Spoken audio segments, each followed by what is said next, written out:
আসসালামু আলাইকুম। তুমি যদি এসএসসি তে এ প্লাস পাইতে চাও তাহলে উচ্চতর গণিতে এ প্লাস পাওয়ার কোনো বিকল্প নাই। তোমাকে আজকে আমি এমন কয়েকটা অঙ্ক দেখাই দিব, যে অঙ্কগুলো তুমি একবার যদি নিজের হাতে করে যাও এর বাইরে কোনো পরীক্ষায় প্রশ্ন আসবে না। এই কয়টা প্রশ্ন থেকেই পরীক্ষায় প্রশ্ন আসবে এবং এই কয়েকটা প্রশ্ন তুমি পারলে তোমার উচ্চতর গণিতে এ প্লাস গ্যারান্টিড। চলো শুরু করা যাক। দেখো, আমার প্রথমে যে অধ্যায়টা আছে সেটা হচ্ছে বীজগণিতীয় রাশি। এখান থেকে কিন্তু একটা সৃজনশীল আসবেই। তো যে অঙ্কগুলো করলে এখান থেকে তুমি সৃজনশীল একটা কমন পাবা এবং এমসিকিউ এ দুইটা বা তিনটা এমসিকিউ কমন পাবা। সেগুলো দেখো আমি এখানে লিখে রাখছি।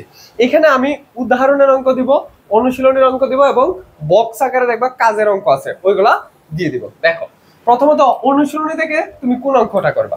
11 গ এবং ও নাম্বার অঙ্ক, 6, 8 এবং 9।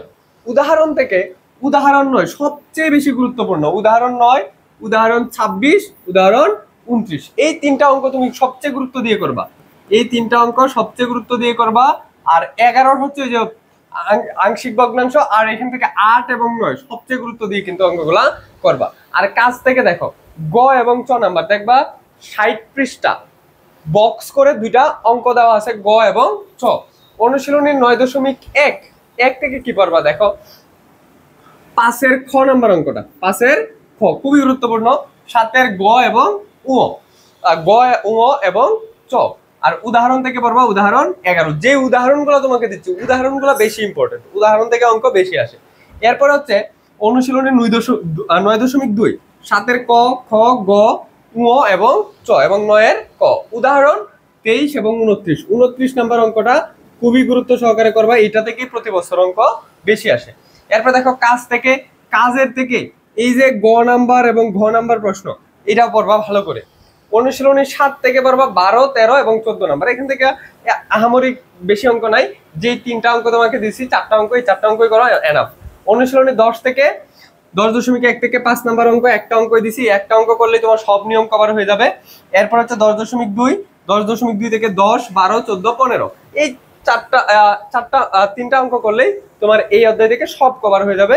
আর উদাহরণ 9 এবং 10 যেগুলোতে স্টার দেওয়া আছে ওগুলো বেশি ইম্পর্টেন্ট, ঠিক আছে? এরপর আসো, এরপর হচ্ছে আমাদের ত্রিকোণমিতি। ত্রিকোণমিতি অধ্যায় আছে 8.1, 8.2 এবং 8.3। 8.1 থেকে পড়বা 1 নম্বর অঙ্ক, 5, 8 এবং 12 নম্বর অঙ্ক। অনুশীলনে 8.2 থেকে পড়বা 6-এর চ, 7, 10 এবং 19।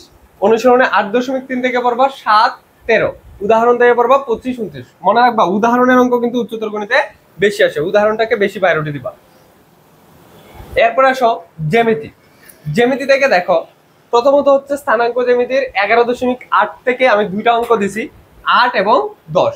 এই 8 এবং 10 যদি তুমি পড়ো তাহলে তোমার এই অধ্যায় এমনি কভার হয়ে যাবে, মানে এই দুইটা অঙ্ক থেকেই তোমার সব নিয়ম কভার হয়ে যাবে।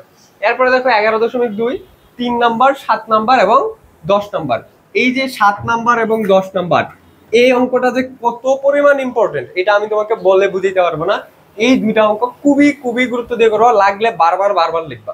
এরপর হচ্ছে 11.3, এখান থেকে তুমি 5 নাম্বার আর 6 নাম্বার অঙ্কটা গুরুত্ব দিয়ে করবা, এর সাথে 2 নাম্বারটা একটু করে নিবা। অনুশীলনী 11.4, এখান থেকে দেখো এই যে 23 নাম্বার, 24 নাম্বার, এই দুইটা অঙ্ক তুমি আগে করবা। এই দুইটা অঙ্ক আগে করবা। এই দুইটা অঙ্ক যদি তুমি পারো তাহলে এই 17, 18, 20, 23 এগুলা এমনি করা হয়ে যাবে। এবং উদাহরণ 25 ওই সেম ক্যাটাগরির একই অঙ্ক, তারপরে ওইখানে রাখছি 25 নাম্বারটা, আনালে বেশি অঙ্ক কম হয়ে যায়। এরপরে আসো সম্ভাবনা, খুবই ইজি একটা চ্যাপ্টার। এখান থেকে 10 মার্ক পাওয়া, মানে ওই যে গণিতের সাধারণ গণিতে যেমন পরিসংখ্যান, উচ্চতর গণিতে তেমন সম্ভাবনা, এখান থেকে 10 মার্ক ইজি। অনুশীলনী 14 থেকে 7 নাম্বার, 16 নাম্বার, 18 নাম্বার।